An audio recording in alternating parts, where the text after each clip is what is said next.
धर्मराज युधिष्ठिर कहने लगे कि हे भगवान, आश्विन शुक्ल एकादशी का क्या नाम है?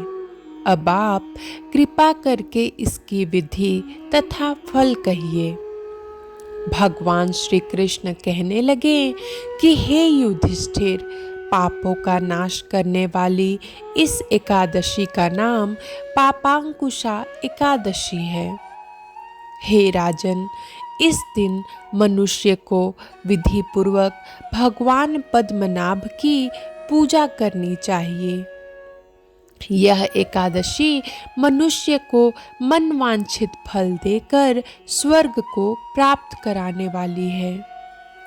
मनुष्य को बहुत दिनों तक कठोर तपस्या से जो फल मिलता है, वह फल भगवान गरुड़ ध्वज को नमस्कार करने से प्राप्त हो जाता है। जो मनुष्य अज्ञानवश अनेक पाप करते हैं परंतु हरि को नमस्कार करते हैं, वे नरक में नहीं जाते। विष्णु के नाम के कीर्तन मात्र से संसार के सब तीर्थों के पुण्य का फल मिल जाता है। जो मनुष्य धनुषधारी भगवान विष्णु की शरण में जाते हैं, उन्हें कभी भी यम यातना भोगनी नहीं पड़ती है। जो मनुष्य वैष्णव होकर शिव की और शैव होकर विष्णु की निंदा करते हैं, वे अवश्य नरकवासी होते हैं। सहस्त्रों वाजपेय और अश्वमेघ यज्ञों से जो फल प्राप्त होता है, वह एकादशी के व्रत के 16वें भाग के बराबर भी नहीं होता है। संसार में एकादशी के बराबर कोई पुण्य नहीं है। इसके बराबर पवित्र तीनों लोकों में कुछ भी नहीं है। इस एकादशी के बराबर कोई व्रत नहीं है। जब तक मनुष्य पद्मनाभ की एकादशी का व्रत नहीं करते हैं, तब तक उनकी देह में पाप वास कर रहा होता है। हे राजेंद्र, यह एकादशी स्वर्ग, मोक्ष, आरोग्यता, सुंदर स्त्री तथा अन्न और धन की देने वाली है।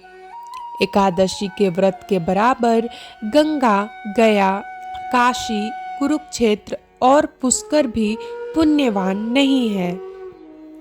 हरिवासर तथा एकादशी का व्रत करने और जागरण करने से सहज ही मनुष्य विष्णु पद को प्राप्त कर लेता है। हे युधिष्ठिर, इस व्रत के करने वाले 10 पीढ़ी मातृपक्ष, 10 पीढ़ी पितृपक्ष, 10 पीढ़ी स्त्री पक्ष तथा 10 पीढ़ी मित्र पक्ष का उद्धार कर देते हैं।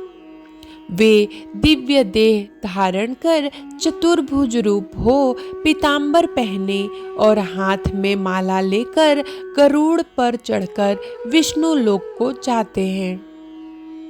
हे नृपोत्तम, बाल्यावस्था, युवावस्था और वृद्धावस्था में इस व्रत को करने से पापी मनुष्य भी दुर्गति को प्राप्त न होकर सद्गति को प्राप्त होता है।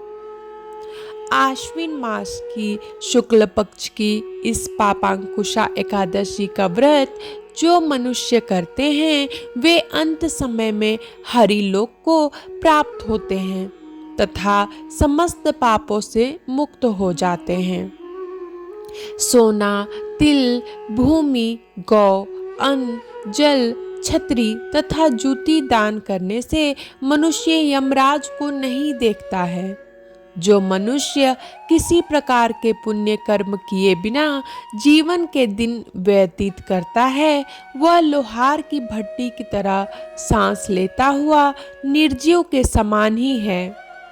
निर्धन मनुष्यों को भी अपनी शक्ति के अनुसार दान करना चाहिए तथा धनवानों को सरोवर, बाग, मकान आदि बनवाकर दान करना चाहिए। ऐसे मनुष्यों को यम का द्वार नहीं देखना पड़ता तथा संसार में दीर्घायु होकर धनाढ्य, कुलीन और रोग रहित रहते हैं।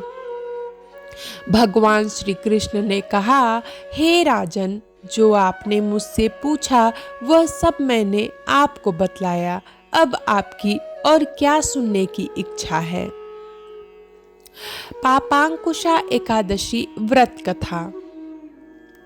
प्राचीन समय में विंध्य पर्वत पर क्रोधन नामक एक बहेलिया रहा करता था। वह बड़ा क्रूर था।